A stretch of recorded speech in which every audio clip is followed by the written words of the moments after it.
change you and me. Hello, my name is James Horton, and welcome to Sights and Sounds Black Culture Museum.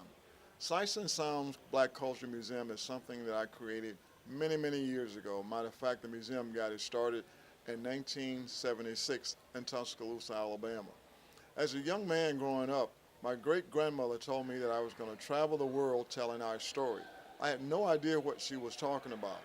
But she said to me, there's a difference between the story and the lie, because I said to her, you don't want me to tell stories.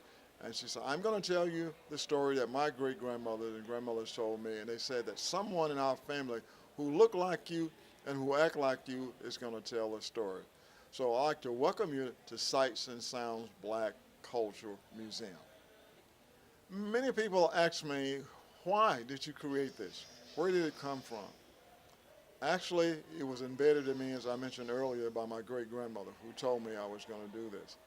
My mother said I never threw anything away from the time I was a baby, and there's evidence of that here in the museum.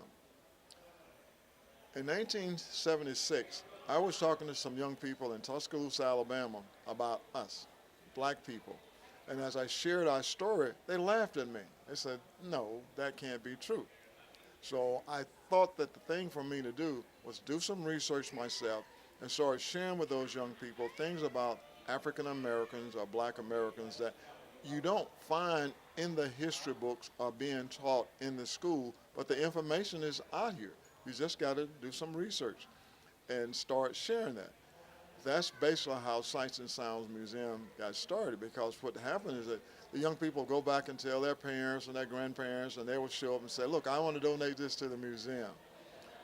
People from around the country, really from around the world, has been in here and brought items that they would like to donate to the museum that helps me tell our story, not only from a perspective where I just talk about it, but visual also.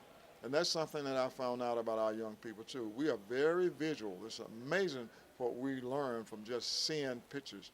And then we can show pictures and show the reality of those pictures. It makes a difference. That's is why we have Sights and Sounds Black Culture Museum. When you come through the museum, there's probably two areas that really, that I am really proud of and get a lot of special feeling when I share with young people. One is the exhibit on Africa. Now, when I was a kid growing up watching television, I call it telling you your vision, I thought that Jane, Tarzan, and Cheetah rule Africa. When I started researching Africa, I found out Africa is the largest continent on this world when you look at it in land size. I also found out there was great kings and queens and beautiful cities. And I found out that what we were seeing here and I was seeing here on television was not the real Africa. So I'm able to show our young people and adults too a different perspective about what Africa is all about. The other area is grandmom's, great-grandmom's kitchen. In those areas, I'm able to show the advertisement of how we were used to make tons and millions of dollars by products that we created, but we did not receive the financial resources from those products and some of those things. And the last one is the invention table, inventor's table. It's just totally amazing to me to find out some of the things that I found out in doing research and has been shared with me that blacks or African American people invented. Now, what's so unique about that, you got to realize that for probably 400 years or longer, we was enslaved here in America. So what do we have to do? We have to come up with a way to make our jobs easier. And I tell you, we did that. And we're continuing to do that. Now, if you want to find out more and more and take a closer look at some 32 different exhibit areas at Sights and Sounds Black Culture Museum, we're located at 2050 Lawrenceville Highway in Decatur, Georgia. And we're located inside the North Decatur Mall.